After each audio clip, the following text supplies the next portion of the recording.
Does life after death exist? This question is more than a brain teaser. For thousands of years, certain people have claimed to have visited the place that no eye has seen and no human mind has conceived, as St. Paul promised. And their stories quite often follow the same narrative arc. A skeptic, rogue, or innocent person suffers hardship or injury. He is hit on the head, has a stroke, or is injured in a car accident or on the operating table. A sense of disconnection, of being outside himself, washes over him. Perhaps he is coming across an opening, a gate, a door, or a tunnel.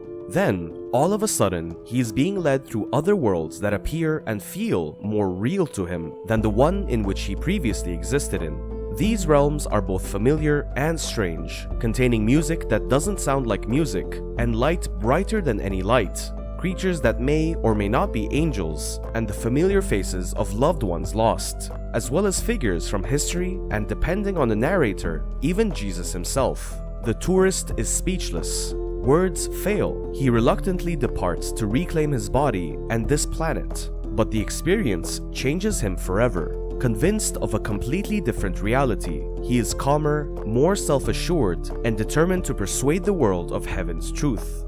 He tells his story to the masses. Heaven is real, he exclaims. The Book of Enoch, written hundreds of years before Jesus' birth, tells a version of this story, as does the Book of Revelation, Christianity's most fundamental description of heaven's sights and sounds. So, these kinds of stories are exciting in part because their tellers have the fervent conviction of religious converts. I saw it, so it must be true. According to Gallup poll, approximately 8 million Americans claim to have had a near-death experience, NDE, and many of them see this as proof of an afterlife, a parallel spiritual realm that many believe is more real than this one.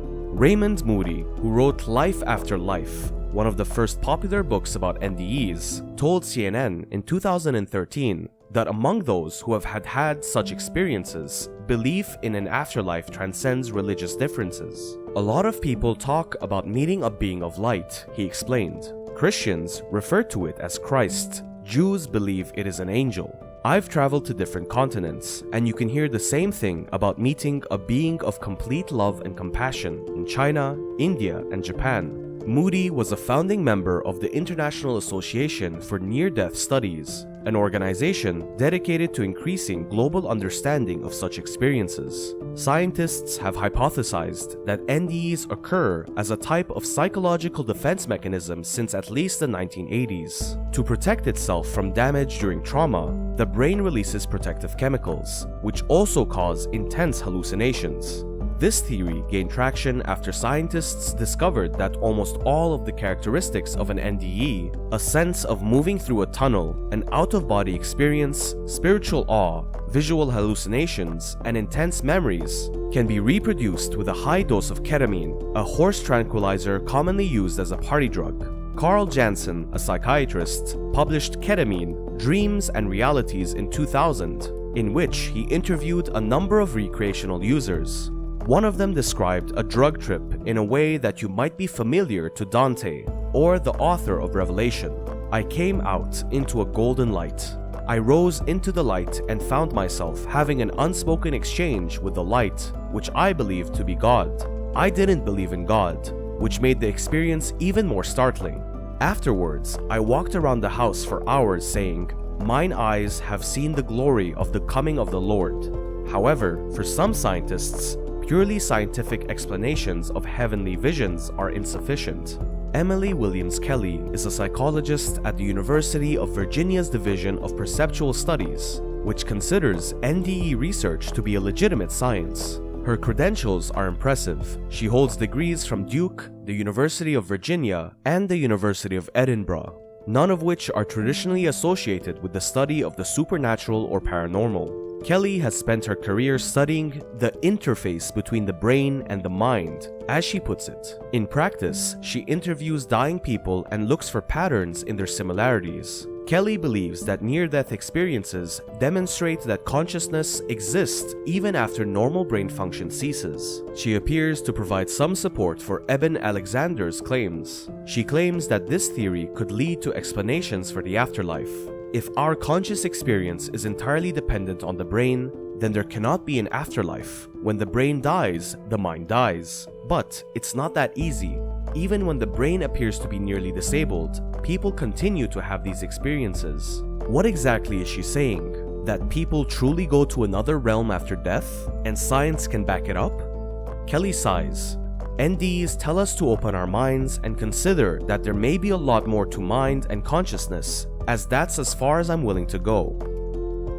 Alexander drew derision from board segments of the rationalist and scientific communities when he published his book in 2012. Drawing on the work of Kelly and her husband, Edward, he saw incredible things while in a coma after contracting bacterial meningitis. Alexander's account of his NDE was harshly criticized by the rationalist author and neuroscientist Sam Harris. On his blog, Harris stated that, while he had no strong feelings about the nature or origins of consciousness, he was certain Alexander's argument was bogus. According to Harris, no one's cerebral cortex completely shuts down during coma. Furthermore, the doctor demonstrated no understanding of the types of neurotransmitters that can be released by the brain during trauma, including DMT, which causes hallucinations. Whether heaven exists or not, Alexander sounds exactly how a scientist should not sound when he doesn't know what he's talking about, Harris concluded. My own concern is somewhat different,